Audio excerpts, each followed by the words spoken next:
달빛 아래 사연 한수 채널 구독자 여러분, 오늘도 시청해주셔서 감사합니다. 행복하고 즐거운 시간 되시길 바라며 오늘의 사연 시작하겠습니다. 초봄의 늦은 오후 서울 도심 한복판의 은행안은 언제나처럼 북적거리고 무심하게 돌아가고 있었습니다. 번호표를 뽑아든 고객들이 플라스틱 의자에 줄지어 앉아있고 창구 너머 직원들은 표정 하나 바꾸지 않은 채 자판을 두드렸습니다. 누군가는 대출 상담을 받고 누군가는 통장 정리를 하고 또 누군가는 그저 멍하니 전광판 숫자가 바뀌기만을 기다렸죠. 바깥에서는 봄볕이 통유리를 타고 흘러들어왔고 은행 내부는 그 온기를 머금은 채 나른하고 평화로운 분위기였습니다. 환풍기가 낮게 돌아가는 소리, 자판 두드리는 소리, 누군가의 기침 소리, 지극히 일상적인 소음들이 켜켜이 쌓여 있었습니다. 아무것도 이상하지 않았고 아무것도 달라 보이지 않았습니다. 그 평온한 풍경이 단 한순간에 산산이 깨졌습니다. 쾅! 자동문이 거칠게 열리며 검은 정장 차림의 남자들이 우르르 들이닥쳤습니다. 발소리가 대리석 바닥을 무겁게 울렸고 들어서는 기세만으로도 공기 전체가 달라졌습니다. 고객들이 일제히 고개를 들었고 몇몇은 반사적으로 가방을 끌어안았습니다. 아이를 데리고 온 어머니 한 명은 본능적으로 아이의 어깨를 끌어당겼죠. 남자들은 6명이었습니다. 모두 비슷한 체격에 비슷한 옷차림, 비슷한 표정. 하지만 앞장선 남자만은 달랐습니다. 박정칠이었습니다. 40대 중반의 두꺼운 체구, 목에는 굵은 금목걸이, 손에는 두툼한 서류 봉투. 걸음걸이부터 달랐습니다. 성큼성큼 거리낄 것이 하나도 없다는 듯이 은행 안을 천천히 훑어보는 눈빛은 어떤 사냥꾼이 자기 영역을 점검하는 것과 닮아 있었습니다. 박정칠이 시선을 한번 돌리는 것만으로도 그 자리에 있는 모든 사람이 본능적으로 숨을 죽였습니다. 공포라는 감각이 말보다 먼저 번지는 경우가 있습니다. 바로 그런 순간이었죠. 여기 책임자 누구야? 명령이라기보다 선언에 가까웠습니다. 대꾸하지 않으면 무슨 일이 벌어질지 모른다는 감각이 공기처럼 은행 안 구석구석까지 퍼져나갔습니다. 창구 직원들은 서로 눈치를 살폈습니다. 시선이 오갔지만 아무도 나서지 않았습니다. 경비원은 슬쩍 시선을 바닥으로 내렸고 오른쪽 창구 직원은 모니터만 응시했으며 왼쪽 창구 직원은 아예 의자를 조금 뒤로 빼는 것처럼 보였습니다. 집단적인 침묵, 집단적인 외면. 그 침묵이 길게 늘어지던 바로 그 순간 창구 안쪽에서 한 여직원이 조심스럽게 자리에서 일어섰습니다. 어떤 업무로 오셨는지. 단정하게 묶은 머리, 구김없이 다려진 유니폼, 이름표에는 한지율이라고 적혀 있었습니다. 겉보기엔 더없이 평범한 은행 창구 직원이었습니다. 30대 초반으로 보이는 얼굴은 단아하고 차분했고 화장기도 진하지 않았습니다.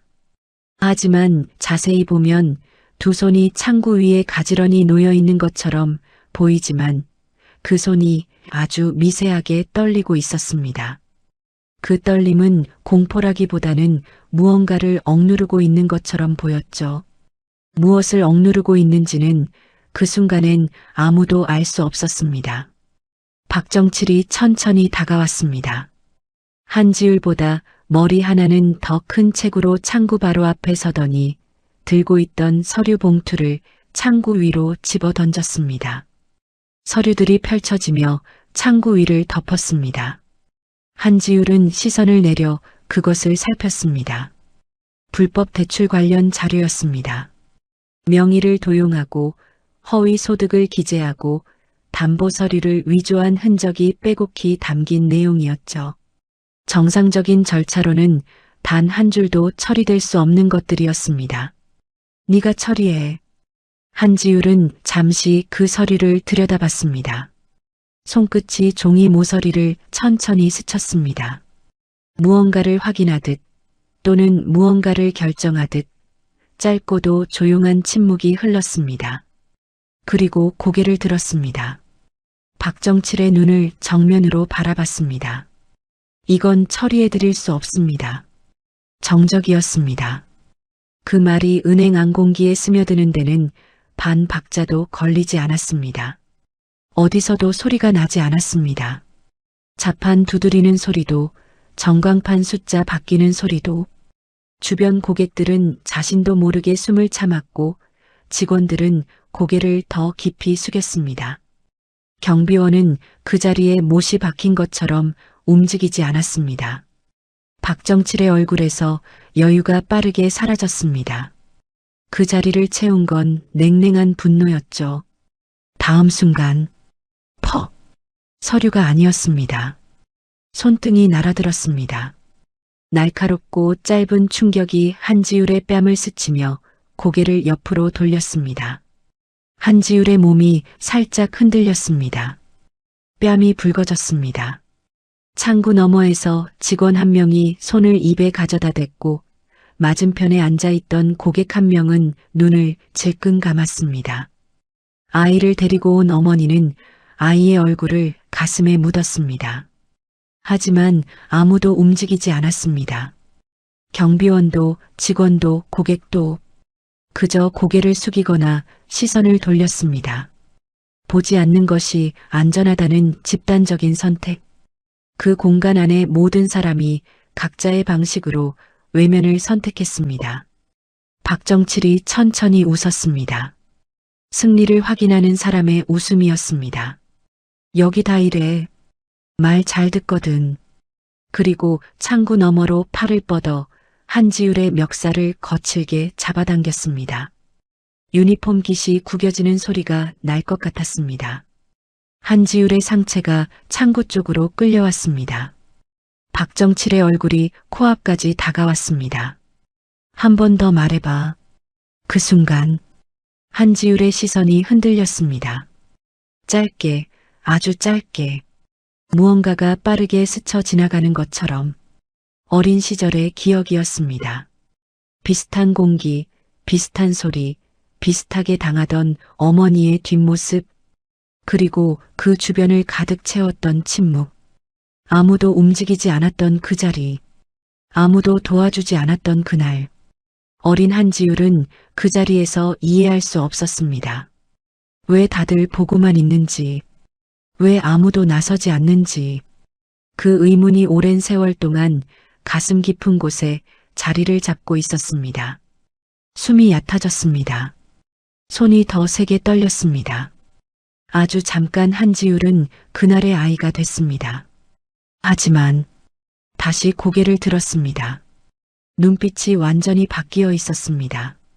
흔들림도 두려움도 그 어떤 망설임도 없었습니다. 대신 그 눈 안에는 오랫동안 단단히 다져진 무언가가 차갑게 빛나고 있었습니다. 손 놓으세요. 낮고 또렷하고 흔들림이 없는 목소리였습니다.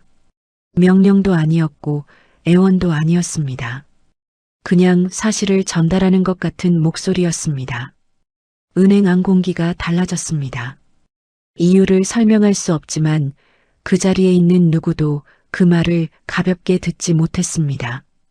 조직원 중 한 명인 윤동혁이 뒤쪽에서 그 광경을 바라보며 자신도 모르게 몸을 굳혔습니다. 이상했어요. 아무리 봐도 이상했습니다. 이 여직원, 뭔가 다르다. 박정칠은 웃었습니다. 멱살을 쥔 손에 오히려 힘을 더 실었습니다. 오랫동안 이 방식으로 살아온 사람의 반응이었습니다. 굽히지 않는 상대를 만나면 더 세게 누르는 것.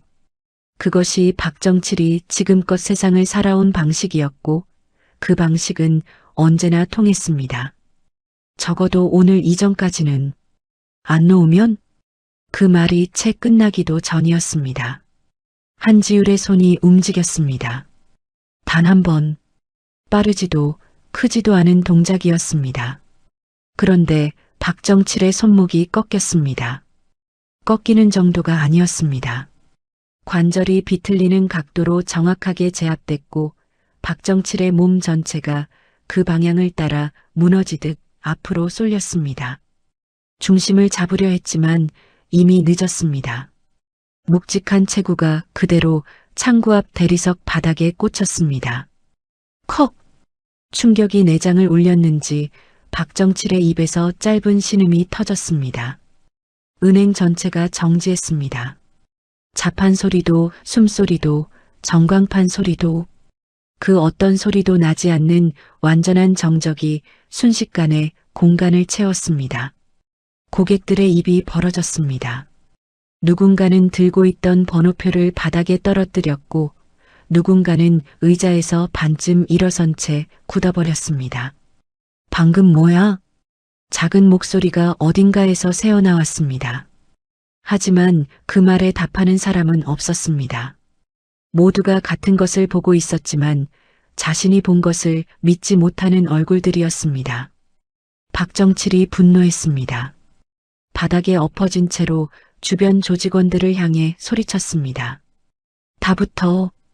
조직원 5명이 동시에 움직였습니다. 창구를 넘어 안쪽으로 쏟아져 들어왔습니다. 한 명은 정면으로 달려들었고 2명은 양옆으로 갈라졌으며 나머지 2은 출입구를 막았습니다. 고객들 사이에서 비명이 터졌습니다. 누군가는 엎드렸고 누군가는 출입구 쪽으로 도망치려 했지만 이미 막혀 있었습니다. 그 순간 은행은 전쟁터가 됐습니다. 하지만 이건 싸움이 아니었습니다. 적어도 한지율에게는 한지율의 움직임은 눈에 잘 보이지 않았습니다. 보인다고 해도 머리로 따라가기가 어려웠습니다. 정면으로 달려든 조직원은 팔 하나가 꺾이는 순간 고통으로 비명을 지르며 쓰러졌습니다.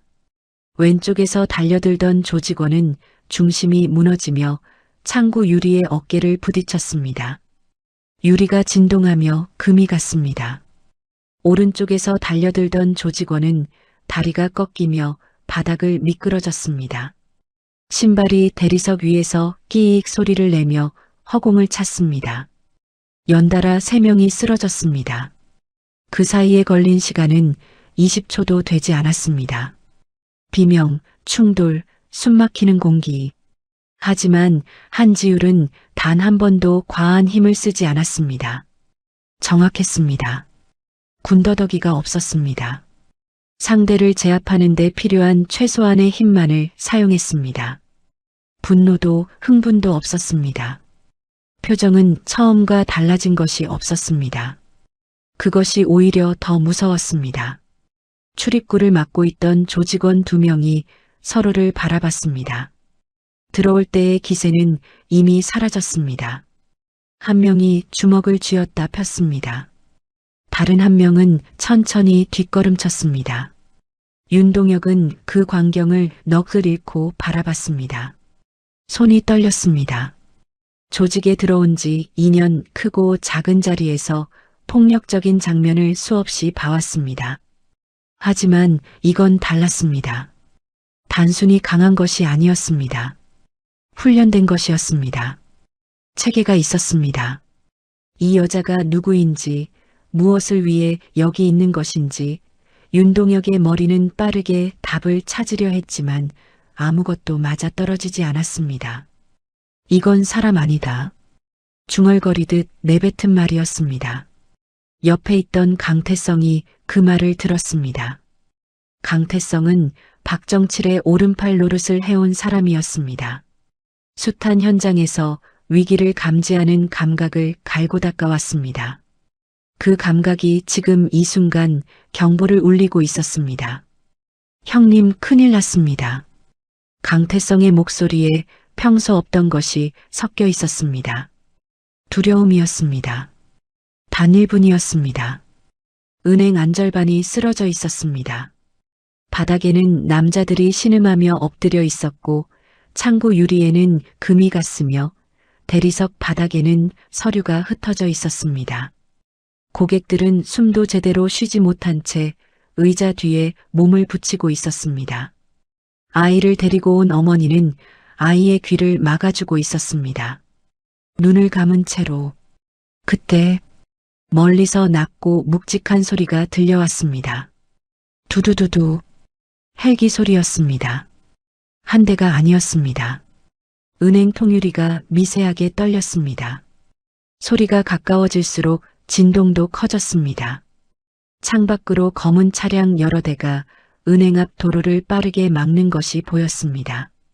제복 차림의 인원들이 움직였습니다. 빠르고 조직적이었습니다. 한지율이 유니폼 안쪽에서 휴대폰을 꺼냈습니다. 화면을 2번 두드렸습니다. 통화 연결음도 없었습니다. 바로 연결됐습니다. 현장 확보, 투입하세요. 그 한마디였습니다. 짧고 건조하고 명확했습니다. 통화를 끊고 휴대폰을 집어넣었습니다. 그 동작이 너무도 익숙해 보였습니다. 그 순간 은행 안에 있는 모든 사람이 깨달았습니다. 이건 처음부터 단순한 싸움이 아니었다는 것을, 박정칠이 이 은행에 걸어 들어온 순간부터 이미 무언가가 기다리고 있었다는 것을, 그리고 그 한가운데에 서 있는 사람이 창구 이름표에 한지율이라고 적힌 이 여자라는 것을. 강태성이 이를 악물었습니다. 윤동혁은 더 이상 아무 말도 하지 못했습니다. 바닥에 쓰러진 박정칠은 천천히 고개를 들었습니다.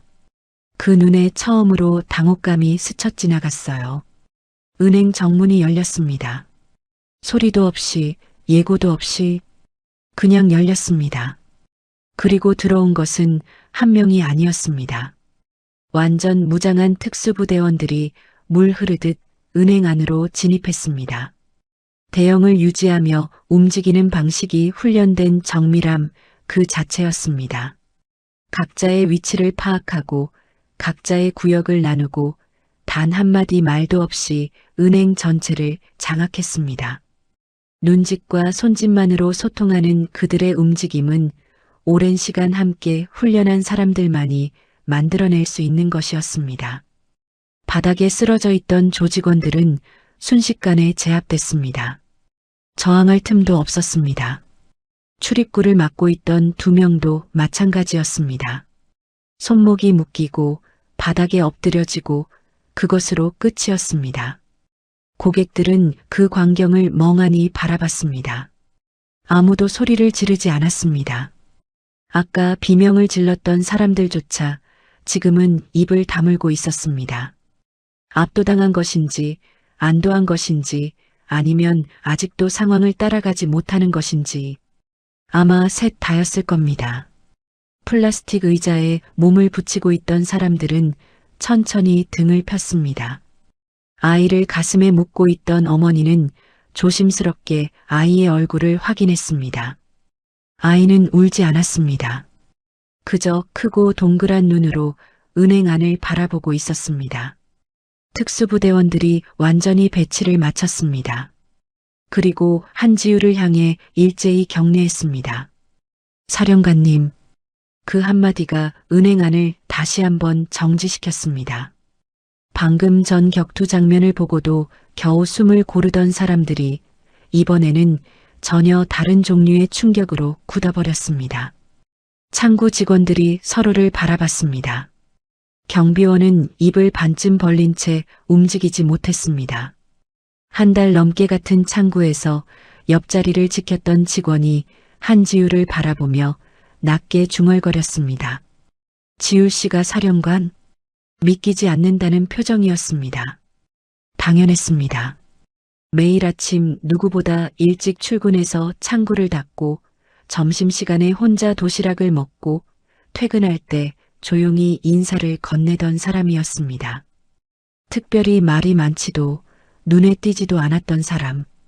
그냥 성실하고 조용한 직원. 그게 모두가 알고 있던 한지율이었습니다. 하지만 지금 눈앞에 서 있는 사람은 달랐습니다. 유니폼은 그대로였습니다. 머리도 그대로였습니다. 하지만 서 있는 방식이 달랐습니다. 무게중심을 두는 방식이, 시선을 처리하는 방식이, 주변 공간을 인식하는 방식이, 단정한 창구 직원의 껍데기 안에 전혀 다른 사람이 들어 있었다는 것이 이제야 보이기 시작했습니다. 강태성이 이를 악물었습니다. 머릿속에서 빠르게 계산이 돌아갔습니다. 오늘 이 자리에 오기까지 얼마나 많은 준비를 했는지, 박정칠이 이 은행을 얼마나 오랫동안 관리해 왔는지. 직원들은 이미 길들여져 있었고 경비는 눈 감아줬으며 지점장은 연락조차 받지 않는 상태였습니다. 완벽하게 통제된 공간이라고 생각했습니다. 그런데 처음부터 이미 포위당하고 있었다는 것을 지금에야 깨달았습니다. 분노가 치밀었지만 그보다 더 큰 것이 밀려왔습니다. 허탈함이었습니다. 자신들이 사냥꾼이라고 생각하며 걸어 들어온 자리가 처음부터 덫이었다는 사실 앞에서 오는 허탈함. 윤동혁은 달랐습니다.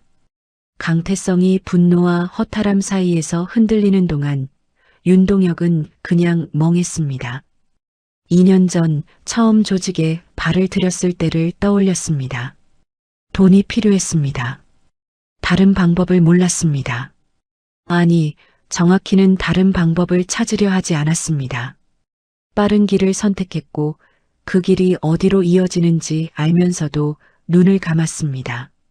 지금 이 자리에서 손목이 묶인 채 바닥을 바라보고 있는 것은 어쩌면 당연한 결과였습니다. 그 생각이 드는 순간 이상하게도 울고 싶어졌습니다. 박정칠은 천천히 몸을 일으켰습니다. 바닥에 엎어진 채 그 모든 광경을 봤습니다. 특수부대원들이 들어오는 것도, 경례를 받는 한지율도, 손목이 묶이는 부하들도 일어서면서 무릎에 묻은 먼지를 털었습니다. 그 동작이 아직도 자존심을 붙들고 있으려는 것처럼 보였습니다. 눈은 한지율에게 고정돼 있었습니다. 그때 은행 문이 다시 열렸습니다. 들어온 사람은 헌병대 소속 최도현 중령이었습니다. 40대 초반의 단단한 체격, 계급장이 선명한 제복, 서류 가방을 든 부관 2명이 뒤를 따랐습니다. 최도현은 은행 안을 한번 훑어보고는 작게 고개를 끄덕였습니다. 상황이 이미 정리됐다는 것을 한눈에 파악한 표정이었습니다. 수고했습니다, 사령관님. 한지율이 짧게 답했습니다. 자료 공개하세요. 최도연이 부관에게 신호를 보냈습니다. 부관이 서류 가방을 열었습니다. 꺼내든 것은 두툼한 파일이었습니다. 박정칠의 조직이 지난 7년간 저지른 범죄 기록이 담긴 자료였습니다. 불법 대출 알선, 명예 도용, 조직적 자금 세탁, 공무원 매수, 폭력과 협박. 한 줄 한 줄이 누군가의 삶을 무너뜨린 기록이었습니다. 최도연이 그 파일을 박정칠 앞에 펼쳤습니다. 알아보시겠습니까? 박정칠은 그것을 내려다봤습니다. 표정이 없었습니다. 하지만 턱에 힘이 들어갔습니다. 자신의 이름이, 자신의 지시가, 자신의 서명이 빼곡히 적혀 있는 그 자료를 보면서 부정할 수 없다는 것을 알았습니다. 7년이었습니다. 7년 동안 쌓아온 것들이 이 파일 하나에 고스란히 담겨 있었습니다. 체포가 시작됐습니다. 한지율은 그 광경을 담담하게 바라봤습니다. 움직이지 않았습니다. 표정도 바꾸지 않았습니다. 하지만 두 손은 유니폼 소매 안에서 조용히 맞잡혀 있었습니다. 그 손이 아주 미세하게 떨리고 있었습니다. 여기까지입니다. 낮고 조용한 목소리였습니다. 누구에게 하는 말인지 분명하지 않았습니다. 박정칠에게 하는 말일 수도 있었고 이 공간 전체에 하는 말일 수도 있었습니다. 아니면 오래전부터 이 순간을 기다려온 자기 자신에게 하는 말이었을지도 모를 일이었어요. 체포는 조용하고 빠르게 진행됐습니다. 특수부대원들이 조직원들의 손목에 수갑을 채웠습니다. 철컥, 철컥. 그 소리가 은행 안에서 짧게 울릴 때마다 공기가 조금씩 달라졌습니다. 아까까지만 해도 공포로 눌려있던 공간이 이제는 전혀 다른 무게로 채워지고 있었습니다. 고객들은 여전히 자리를 지키고 있었습니다. 누군가 먼저 일어서서 나가도 됐겠지만 아무도 움직이지 않았습니다. 방금 자신들이 목격한 것을 완전히 소화하지 못한 채로 그냥 그 자리에 붙어 있었습니다. 눈앞에서 벌어지는 일이 현실인지 확인하고 싶은 것처럼 최도연 중령이 조직원들의 신원을 하나씩 확인했습니다. 부관이 이름을 불렀고 해당 인원이 끌려 나왔습니다. 군더더기 없이 진행됐습니다. 강태성은 자기 이름이 불렸을 때 천천히 일어섰습니다. 저항하지 않았습니다. 저항할 이유도 저항할 힘도 없었습니다. 수갑이 채워지는 순간 눈을 감았습니다. 오랫동안 눈을 감고 있었습니다. 그 어둠 속에서 무엇을 떠올렸는지는 아무도 알 수 없었습니다. 윤동혁은 달랐습니다. 이름이 불렸을 때 자리에서 일어서긴 했지만 발이 잘 움직이지 않았습니다. 다리에 힘이 빠진 것이 아니었습니다. 걸어가는 방향이 어디인지 알고 있었고 그 끝에 무엇이 기다리는지도 알고 있었기 때문이었습니다. 부대원이 팔을 잡아 이끌었습니다. 윤동혁은 그 손을 뿌리치지 않았습니다. 끌려가면서 은행 안을 한번 둘러봤습니다. 고객들, 직원들, 흩어진 서류들, 금이 간 창구 유리, 그리고 창구 안쪽에 서 있는 한지율. 윤동혁의 시선이 한지율에게서 잠시 머물렀습니다. 한지율은 그 시선을 받았습니다. 피하지 않았습니다. 윤동혁은 무언가를 말하려다가 입을 다물었습니다. 그리고 고개를 숙인 채 걸어나갔습니다. 박정칠은 마지막이었습니다. 최도연이 직접 앞에 섰습니다. 박정칠은 꼿꼿하게 서 있었습니다. 수갑을 채우려는 부관의 손을 흘긴 내려다봤습니다. 그리고 천천히 두 손을 앞으로 내밀었습니다. 스스로 굴복하는 것이 아니라 마지막 자존심을 지키는 방식으로 철컥 소리가 났습니다. 박정칠은 그 소리를 들으면서도 표정을 바꾸지 않았습니다. 하지만 손목에 닿는 차가운 쇠의 감촉은 어쩔 수 없었습니다. 그것이 현실이었습니다. 부정할 수 없는. 연행되기 직전 박정칠이 고개를 돌렸습니다. 한지율을 바라봤습니다. 오래 무언가를 계산하는 눈빛도 아니었고 분노하는 눈빛도 아니었습니다. 처음으로 순수하게 이해하려는 눈빛이었습니다. 7년 동안 수많은 사람을 무릎 꿇렸고 한 번도 이런 방식으로 끝난 적이 없었습니다. 그런데 오늘은 달랐습니다. 달라도 너무 달랐습니다. 그 이유를 알고 싶었습니다. 왜? 목소리가 낮게 깔렸습니다. 왜 직접 나왔냐? 그게 전부였습니다. 짧은 질문이었지만 그 안에는 여러 가지가 담겨 있었습니다. 왜 사령관이라는 사람이 직접 창구 직원으로 위장해서 이 자리에 앉아 있었냐? 왜 안전한 곳에서 지휘하지 않았냐? 왜 굳이 자신의 몸을 이 자리에 던졌냐? 한지율은 그 질문을 받았습니다. 바로 답하지 않았습니다. 잠시 눈을 내렸습니다. 짧은 침묵이었지만 그 안에 많은 것이 지나갔습니다. 오래된 기억들이었습니다. 어린 시절의 냄새, 소리, 감촉. 어머니가 당하던 그 자리에서 아무것도 할 수 없었던 작은 몸. 그리고 그 주변을 가득 채웠던 어른들의 침묵. 그 침묵이 얼마나 무거웠는지, 얼마나 오래 가슴을 눌렀는지. 그것을 알기 때문에 한지율은 이 길을 선택했고 그것을 알기 때문에 오늘 이 자리에 직접 섰습니다. 그날 아무도 안 도와줬습니다. 그게 전부였습니다. 설명도 변명도 덧붙임도 없었습니다. 하지만 그 한 문장이 담고 있는 무게는 짧다고 해서 가볍지 않았습니다. 박정칠은 그 말을 들었습니다. 무슨 뜻인지 정확히는 알 수 없었지만 무언가가 가슴에 박히는 감각은 느꼈습니다. 오랫동안 잊고 지낸 감각이었습니다. 수십 년 전 자신도 누군가의 앞에서 무릎을 꿇었던 날이 있었습니다. 그날 아무도 도와주지 않았습니다. 그래서 강해져야 한다고 생각했습니다. 강해지는 방법을 잘못 선택했다는 것을 지금 이 자리에서야 희미하게 느꼈습니다. 부대원이 박정칠의 팔을 잡아 이끌었습니다. 박정칠은 더 이상 뒤를 돌아보지 않았습니다. 걸어나갔습니다. 자동문이 열리고 닫혔습니다. 봄볕이 잠깐 안으로 흘러들어왔다가 사라졌습니다.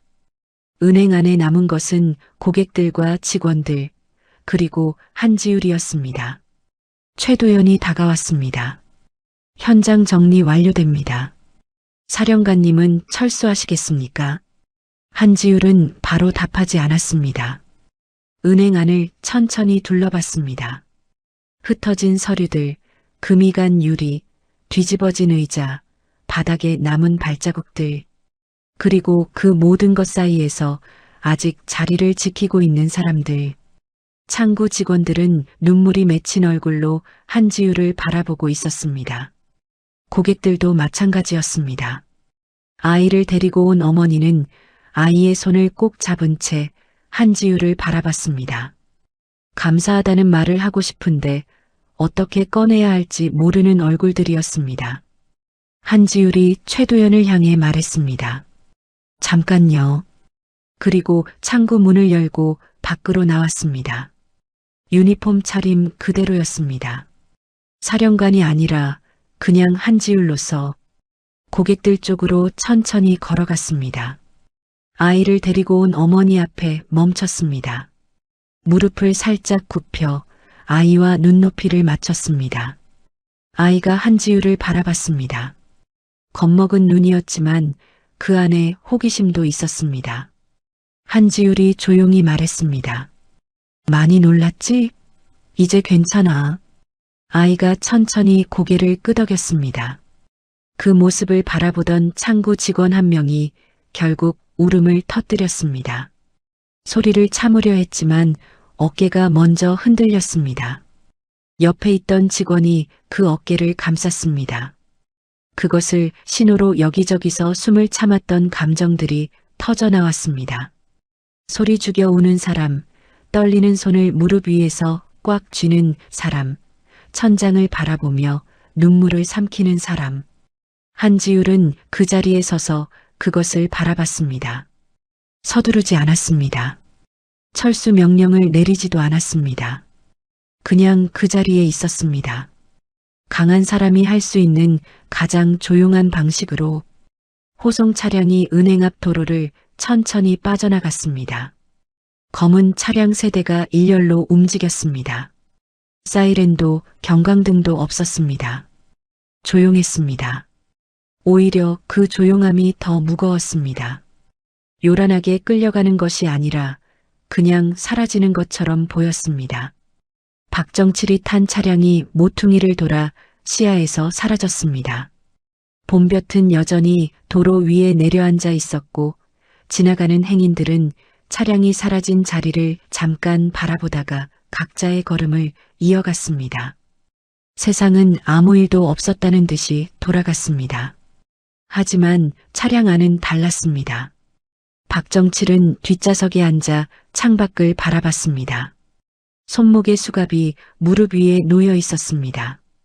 차가웠습니다. 도심의 풍경이 창밖으로 흘러갔습니다. 익숙한 거리였습니다.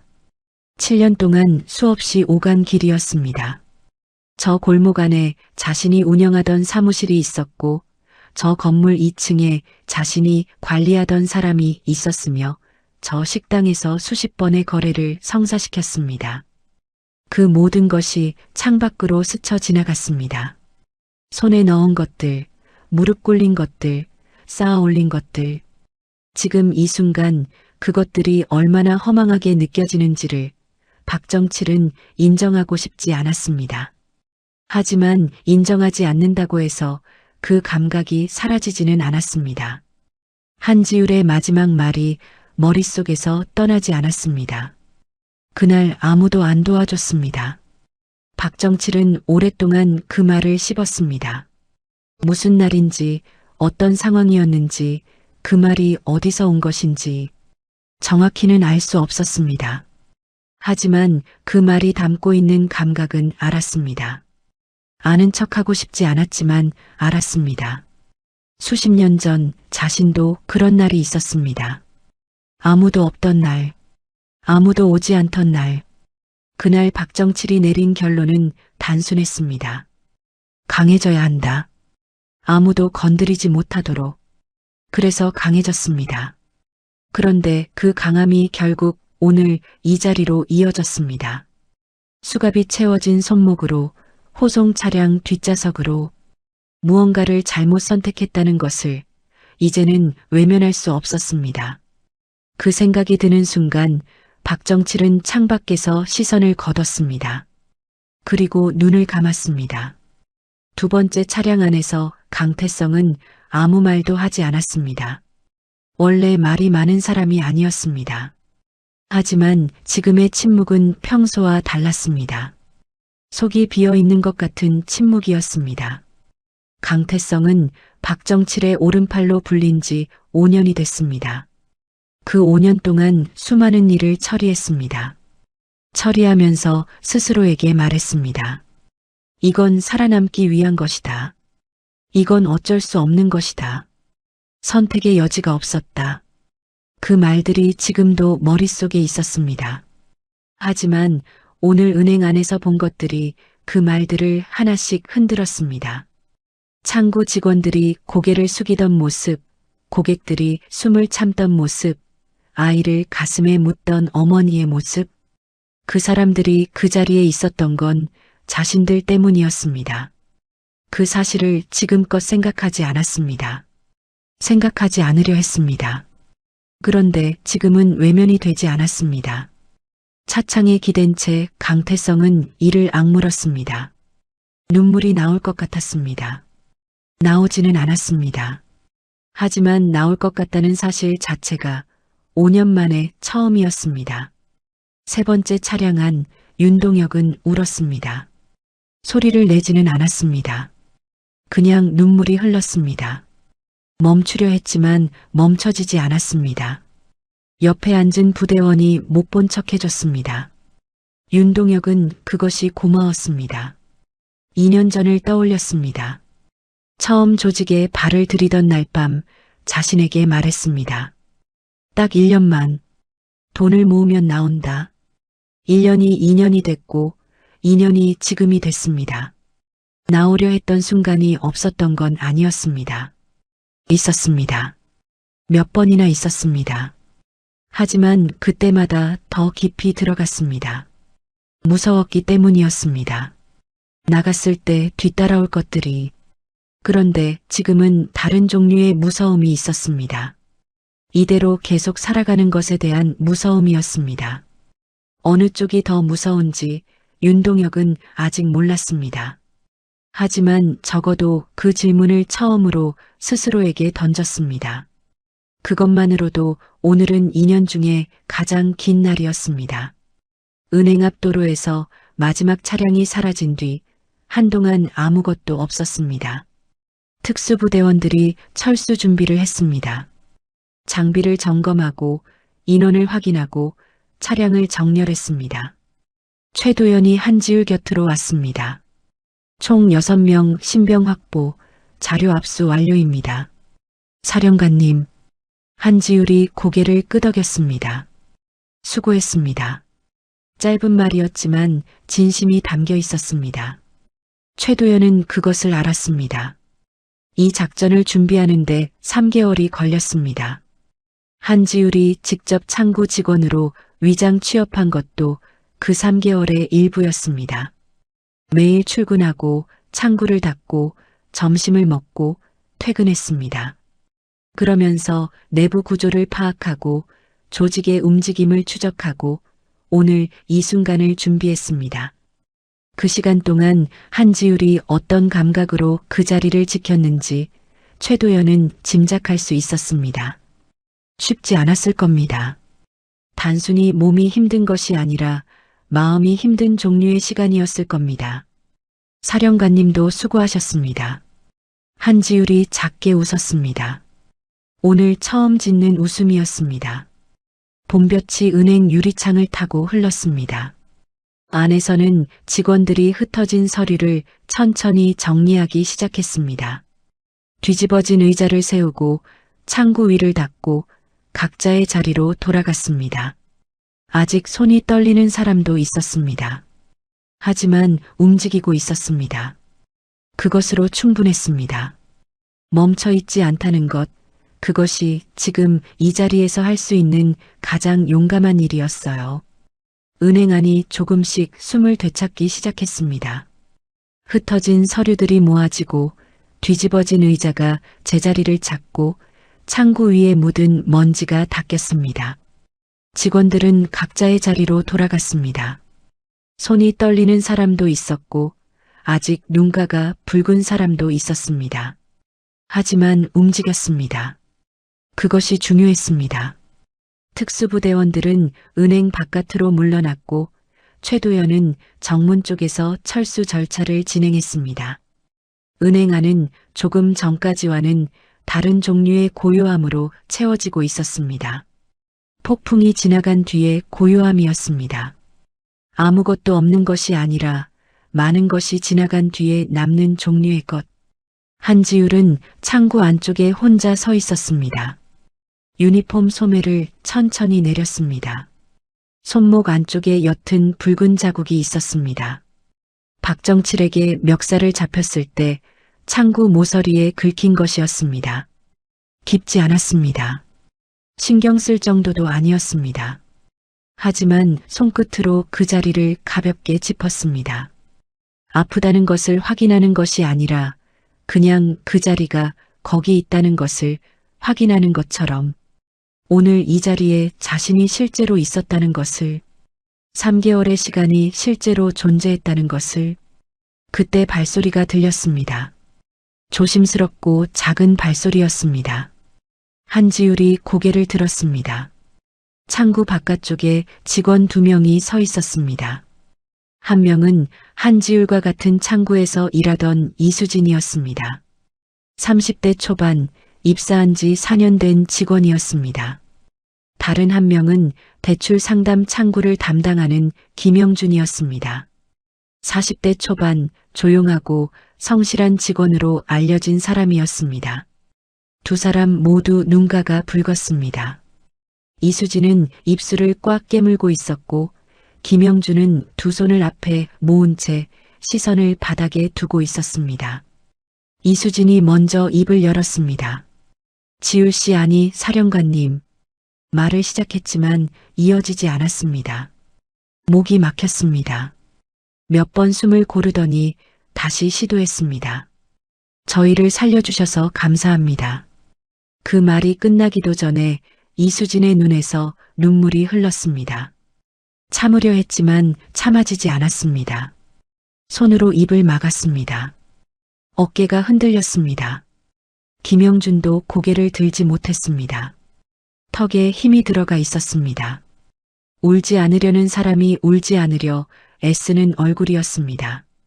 한지율은 그 두 사람을 바라봤습니다. 창구 문을 열고 나왔습니다. 이수진 앞에 섰습니다. 잠시 그대로 있었습니다. 그리고 천천히 손을 들어 이수진의 떨리는 손을 잡았습니다. 꽉 쥐지 않았습니다. 그냥 감쌌습니다. 따뜻하게. 이수진이 고개를 들었습니다. 한지율의 얼굴을 봤습니다. 사령관의 얼굴이 아니었습니다. 그냥 한지율이었습니다. 3개월 동안 옆자리에서 도시락을 먹고 퇴근길에 엘리베이터를 함께 탔던 그 사람이었습니다. 수고했어요. 한지율이 말했습니다. 이수진이 결국 소리내어 울었습니다. 작고 짧은 울음이었지만 오늘 하루 동안 억눌렸던 것들이 그 안에 다 담겨 있었습니다. 공포, 안도, 감사, 그리고 설명할 수 없는 무언가. 이수진은 한참 울다가 손으로 눈물을 닦았습니다. 그리고 작게 웃었습니다.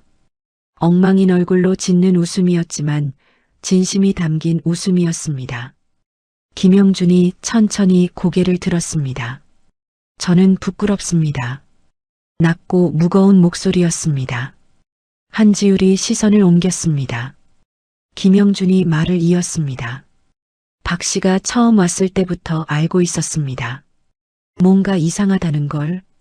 서류도 이상했고 요구도 이상했고 근데 저는 그냥 모른 척 했습니다. 무서워서요. 제 가족 생각이 먼저 났고 그래서 그냥 눈을 감았습니다. 김영준의 목소리가 흔들렸습니다. 사령관님이 나서지 않으셨으면 저는 계속 눈을 감고 있었을 겁니다. 한지율은 그 말을 들으며 바로 답하지 않았습니다. 김영준을 바라봤습니다. 부끄러움과 후회가 뒤섞인 얼굴이었습니다. 자신을 용서받고 싶은 것인지 아니면 그냥 솔직하게 말하고 싶었던 것인지 한지율은 그 마음을 오래 바라봤습니다. 눈을 감는 건 나쁜 게 아닙니다. 한지율이 말했습니다. 무서운 거죠. 김영준이 눈을 들었습니다. 무서운 건 인간이라면 당연한 겁니다. 그 자리에서 아무것도 못했다고 스스로를 너무 몰아붙이지 마세요. 다만 한지율이 잠시 멈췄습니다. 다음번엔 조금만 더 오래 버텨보는 거예요. 눈을 감기 전에 딱 1초만 더. 김영준이 입술을 깨물었습니다. 고개를 끄덕였습니다. 천천히 그리고 무겁게. 그 뒤로 한 명씩 더 다가왔습니다. 경비원 오재원이었습니다. 50대 초반 이 은행에서 12년을 근무한 사람이었습니다.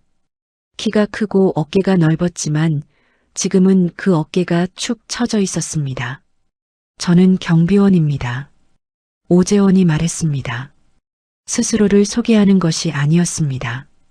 자신이 무엇을 해야 했는지를 말하는 것이었습니다. 그 자리에 있으면서 아무것도 안 했습니다. 제가 먼저 나섰어야 했는데 직원분이 맞는 걸 보면서도 그냥 서 있었습니다. 오재원의 눈이 빨갛게 달아올랐습니다. 12년이라는 시간이 오늘 이 하루에 의해 흔들리고 있었습니다. 자신이 이 자리에서 무엇을 해온 것인지에 대한 질문이 처음으로 생겨났습니다. 한지율은 오재원 앞에 섰습니다. 오 선생님. 오재원이 고개를 들었습니다. 한지율이 그를 선생님이라고 부를 줄은 몰랐습니다. 오늘 이 자리에 있었다는 것만으로 충분합니다. 도망가지 않았잖아요. 오재원이 굳은 얼굴로 한지율을 바라봤습니다. 그 말이 위로인지 사실인지 구분이 되지 않았습니다. 하지만 가슴 어딘가에 닿았습니다.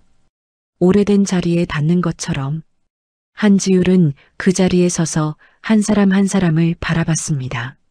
서두르지 않았습니다.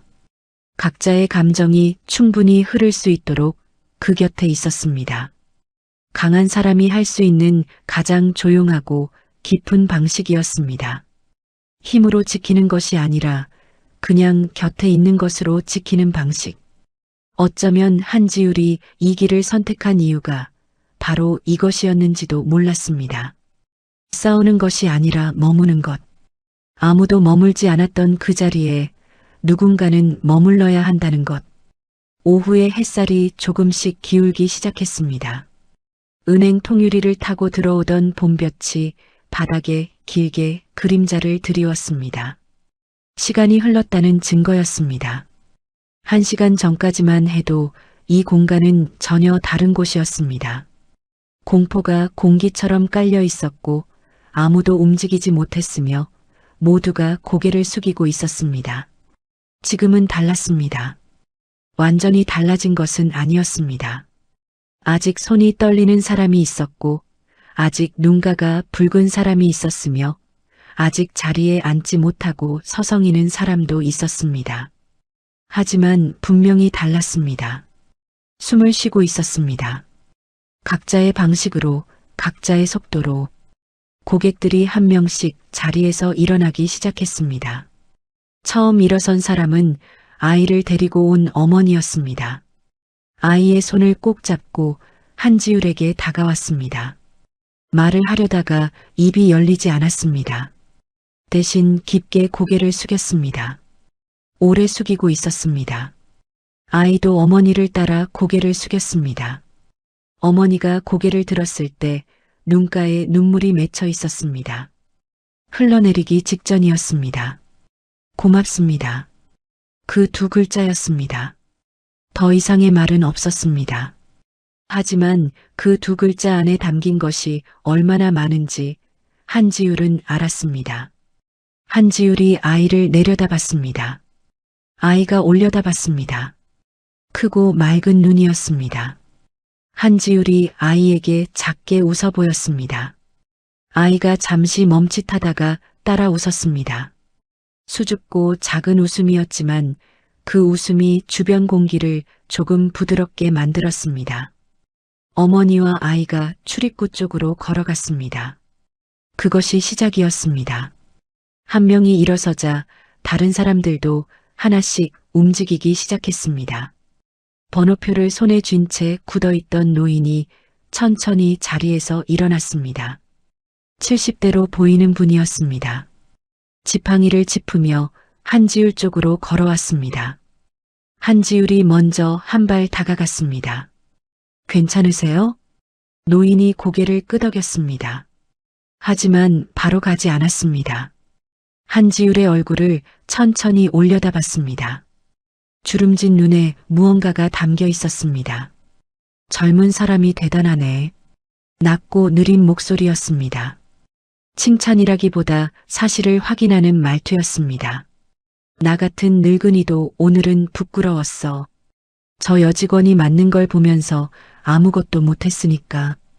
한지율이 노인을 바라봤습니다. 어르신, 여기 계속 자리를 지키셨잖아요.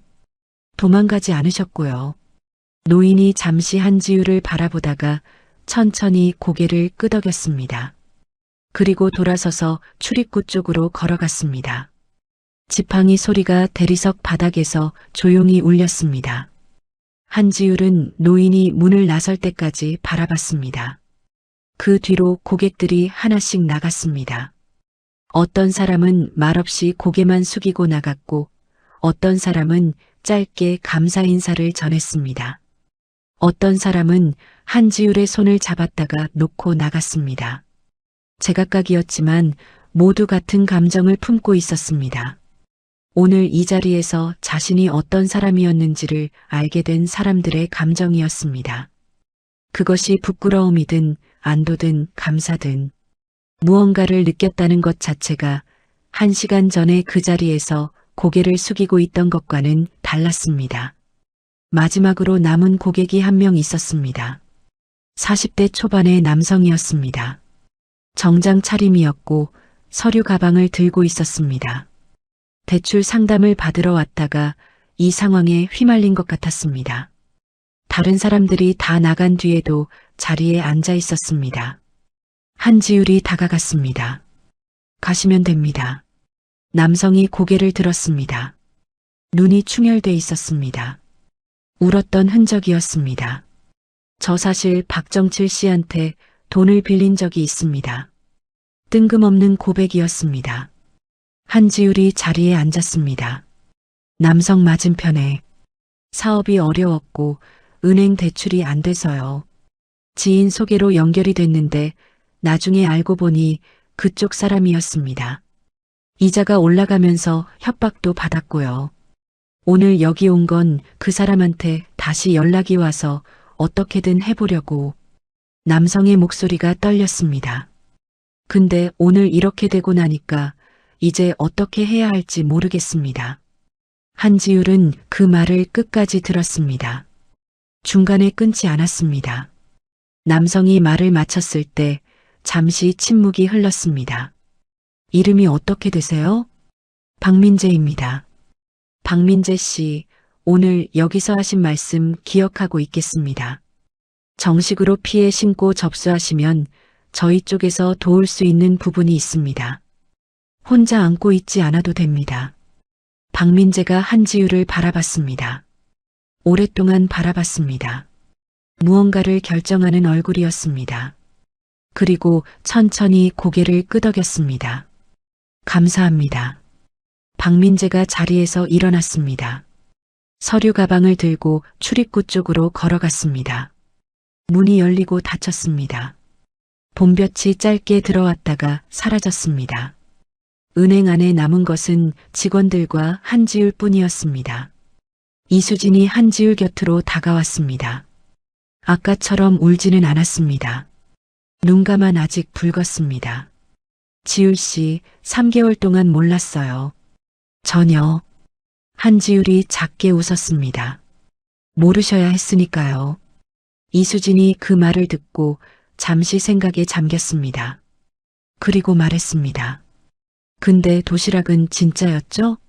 매일 싸우셨잖아요. 한지율이 피식 웃었습니다. 그건 진짜였습니다. 이수진이 따라 웃었습니다. 작고 따뜻한 웃음이었습니다. 은행 안 공기가 그 웃음소리를 타고 조금 더 부드러워졌습니다. 긴장이 완전히 풀린 것은 아니었습니다. 하지만 무언가가 녹기 시작하는 것 같았습니다. 오늘 하루 동안 단단하게 얼어붙었던 것들이. 김영준이 창고 쪽에서 걸어왔습니다. 손에 종이컵을 들고 있었습니다. 따뜻한 커피였습니다. 드세요. 한지율이 두 손으로 받았습니다. 따뜻한 열기가 손바닥으로 번졌습니다. 한 모금 마셨습니다. 아무 말도 하지 않았습니다. 하지만 그 침묵이 어색하지 않았습니다. 오늘 이 자리를 함께 통과한 사람들만이 나눌 수 있는 종류의 침묵이었습니다. 오재원이 정문 쪽에서 걸어왔습니다. 자세가 조금 달라져 있었습니다. 아까보다 어깨가 조금 더 올라가 있었습니다. 완전히 되찾은 것은 아니었지만 되찾으려는 의지가 담긴 자세였습니다. 한지율을 바라봤습니다. 내일부터 제대로 하겠습니다. 한지율이 오재원을 바라봤습니다. 그리고 고개를 끄덕였습니다. 말이 필요 없었습니다. 그것으로 충분했습니다. 오재원이 다시 정문 쪽으로 걸어갔습니다. 등이 달랐습니다. 아까보다 조금 더 곧았어요. 해가 기울었습니다. 도심의 하늘이 주황빛으로 물들기 시작했습니다. 봄의 저녁노을은 겨울보다 조금 더 오래 머물렀습니다. 서두르지 않고 천천히 하늘 한쪽에서 다른 쪽으로 번져갔습니다. 은행 통유리에 그 빛이 반사됐습니다.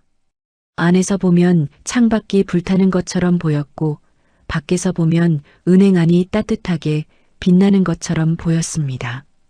같은 빛이었지만 보는 방향에 따라 달랐습니다. 세상의 많은 것들이 그랬습니다. 어느 쪽에서 보느냐에 따라 전혀 다른 것처럼 보이는 것들이. 최도연이 은행 안으로 들어왔습니다.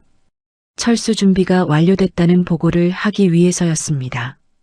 한지율을 찾았습니다. 창구 안쪽에 있을 거라 생각했는데 보이지 않았습니다. 직원들에게 물으려다가 시선이 한쪽으로 향했습니다. 은행 한편 구석, 플라스틱 의자가 늘어선 대기석이었습니다. 한지율이 거기 앉아 있었습니다. 유니폼 차림 그대로 종이컵을 두 손에 감싼 채 시선은 창밖을 향하고 있었습니다. 저물어가는 하늘을 바라보고 있었습니다. 최도연은 잠시 멈췄습니다. 그 모습이 낯설었습니다. 작전 중의 한지율과 지금 저 의자에 앉아 있는 한지율이 같은 사람이라는 것이 쉽게 겹쳐지지 않았습니다. 최도연은 조용히 다가가 옆자리에 앉았습니다. 한지율이 시선을 돌렸습니다. 최도연을 보고 작게 고개를 끄덕였습니다. 다 됐습니까? 예. 전원 철수 대기 중입니다. 한지율이 다시 창밖으로 시선을 돌렸습니다. 종이컵 안의 커피는 이미 식어 있었습니다. 하지만 손을 떼지 않았습니다. 그 온기가 완전히 사라지기 전까지는 3개월이었네요. 혼잣말처럼 나온 말이었습니다. 최도연이 답하지 않았습니다. 답이 필요한 말이 아니라는 것을 알았습니다. 한지율이 이어갔습니다. 처음 이 자리에 앉았을 때 이상하게 익숙했습니다. 창구 너머로 사람들을 보고 번호표 순서대로 부르고 서류를 받고 그게 이상하게 낯설지 않았습니다. 최도연이 한지우를 바라봤습니다. 어릴 때 어머니가 은행에서 일하셨습니다. 자주 따라갔었죠. 창구 저쪽에서 어머니가 일하는 걸 보면서 여기 앉아 기다렸습니다. 이 의자랑 비슷한 의자에 한지율의 목소리가 낮아졌습니다. 낮아지되 흔들리지 않았습니다. 오랫동안 다독여온 기억을 꺼내는 사람의 목소리였습니다. 어머니가 당하던 날도 은행이었습니다. 어머니 직장은 아니었고 퇴근길에 들른 곳이었습니다. 저도 같이 있었고요. 어머니 나이가 그때 32이었습니다. 저는 8살이었고 최도연이 숨을 조용히 들이켰습니다. 비슷한 상황이었습니다. 누군가가 들이닥쳤고 어머니가 나섰고 맞았습니다. 그 자리에 사람이 꽤 있었는데 아무도 움직이지 않았습니다. 저도 움직이지 못했고요. 8살이었으니까. 근데 그 자리에서 이해가 안 됐습니다. 어른들은 왜 안 움직이는 거지? 왜 다들 보고만 있지? 한지율이 종이컵을 내려놓았습니다. 그 의문이 사라진 적이 없었습니다. 어른이 되고 나서야 조금씩 이해했습니다. 무섭다는 것을, 가족이 있다는 것을, 잃을 것이 있는 사람은 쉽게 나서지 못한다는 것을 이해는 했습니다. 하지만 이해하는 것과 납득하는 것은 다르더라고요. 창밖의 하늘이 더 깊은 주황빛으로 물들었습니다. 도로 위로 퇴근길 차량들이 늘어서기 시작했습니다. 사람들이 각자의 하루를 끝내고 집으로 향하는 시간이었습니다. 그 평범한 풍경이 오늘따라 다르게 보였습니다. 저 사람들 중 누군가는 오늘 누군가를 위해 한 발 내디뎠을 것이고 누군가는 고개를 숙였을 것이고 누군가는 그 사이 어딘가에 있었을 것입니다. 그것이 세상이었습니다. 그래서 이 길을 선택했습니다. 한지율이 말했습니다. 누군가는 그 자리에 있어야 한다고 생각했습니다. 아무도 움직이지 않는 그 자리에 그게 저여야 한다고 생각했습니다. 8살에 제가 바랐던 것처럼. 최도연이 한참 침묵했습니다. 그리고 말했습니다. 오늘 그 자리에 계셨습니다. 사령관님. 한지율이 최도연을 바라봤습니다. 그리고 작게 고개를 끄덕였습니다. 말이 없었습니다. 하지만 그 눈빛 안에 많은 것이 담겨 있었습니다. 3개월의 시간, 8살의 기억, 그리고 오늘 이 하루. 한지율이 자리에서 일어섰습니다. 유니폼을 한번 내려다봤습니다. 구겨지고 먼지가 묻어 있었습니다. 뺨은 아직 옅게 붉었습니다. 손목 안쪽의 자국도 그대로였습니다. 하지만 서 있는 자세는 흔들리지 않았습니다. 처음 창구에 앉아 있을 때도, 박정칠과 마주쳤을 때도, 그리고 지금 이 순간에도 한지율은 언제나 같은 무게로 서 있었습니다. 직원들에게 고개를 숙였습니다. 고생하셨습니다. 내일은 평소처럼 문 여세요. 이수진이 웃으며 고개를 끄덕였습니다. 김영준이 깊게 허리를 숙였습니다. 오재원이 정문 쪽에서 경례하듯 고개를 숙였습니다. 한지율은 그 인사들을 하나씩 받았습니다. 서두르지 않고, 놓치지 않고, 그리고 출입구 쪽으로 걸어갔습니다. 자동문이 열렸습니다. 봄 저녁의 바람이 안으로 흘러들어왔습니다. 따뜻했습니다. 차갑지 않았습니다. 초봄의 저녁바람치고는 이상하리만큼 부드러웠습니다. 한지율이 그 바람을 맞으며 밖으로 나섰습니다. 자동문이 닫혔습니다. 은행 안이 조용해졌습니다. 하지만 아까의 조용함과는 달랐습니다. 오전의 조용함은 무심한 것이었습니다. 아무것도 일어나지 않은 곳의 조용함. 지금의 조용함은 달랐습니다. 무언가가 지나간 곳의 조용함이었습니다. 무언가가 바뀐 곳의 조용함이었습니다. 이수진이 창구에 앉았습니다. 모니터를 켰습니다. 자판에 손을 올렸습니다. 그러다가 잠시 멈췄습니다. 창밖을 바라봤습니다. 한지율이 걸어가는 방향이었습니다.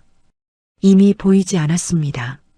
하지만 이수진은 한동안 그 방향을 바라봤습니다. 그리고 자판을 두드리기 시작했습니다. 김영준이 대출 상담 창구에 앉았습니다. 서류를 꺼냈습니다. 펜을 들었습니다. 펜을 들면서 손이 조금 떨렸습니다. 하지만 쓰기 시작했습니다. 떨리는 손으로도 쓸 수 있었습니다. 오재원이 정문 앞에 섰습니다.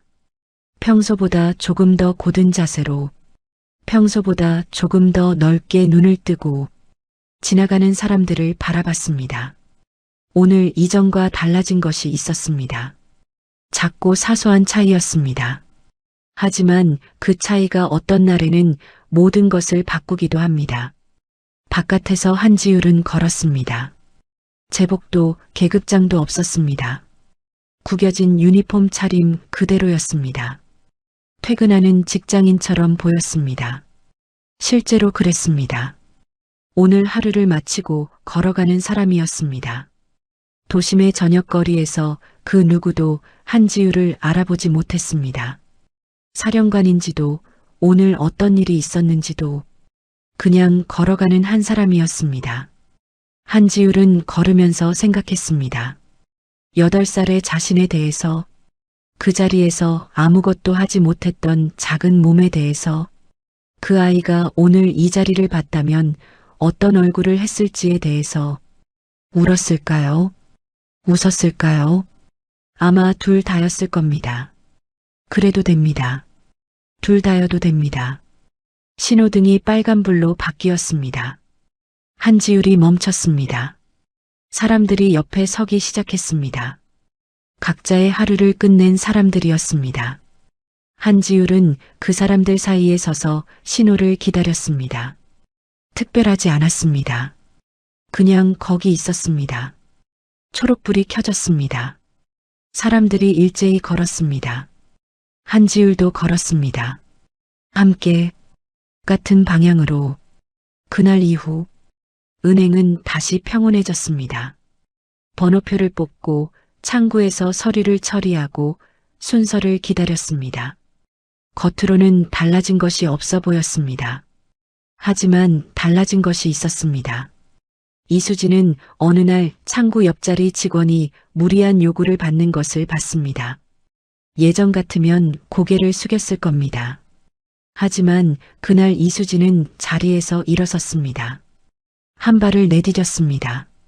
김영준은 대출 서류에서 이상한 점을 발견했습니다. 예전 같으면 모른 척 했을 겁니다. 하지만 그날 김영준은 신고 버튼을 눌렀습니다. 손이 떨렸지만 눌렀습니다. 오재원은 어느 저녁 정문 앞에서 수상한 사람을 발견했습니다. 예전 같으면 지나쳤을 겁니다. 하지만 그날 오재원은 먼저 다가가 물었습니다. 무슨 일이냐고. 작은 것들이었습니다. 아주 작고 사소한 것들이었습니다. 누군가는 알아채지도 못할 변화였습니다. 하지만 그 변화들이 모이면 세상은 조금씩 달라집니다. 한 사람의 용기가 다음 사람의 용기를 만들고 그 용기가 또 다음 사람에게 닿습니다. 그렇게 번져갑니다. 천천히, 조용히 하지만 분명하게. 한지율은 그것을 알고 있었습니다. 8살 때부터 알고 싶었던 것이었습니다. 아무도 움직이지 않는 자리에서 단 한 사람이 먼저 일어선다면 그것이 어떤 힘을 만드는지를 오늘 그것을 봤습니다. 확인했습니다. 그것으로 충분했습니다. 봄은 계속됐습니다. 거리의 나무들이 조금씩 잎을 틔웠습니다. 아직 완전하지 않았어요. 하지만 틔우고 있었습니다. 그것으로 충분했습니다.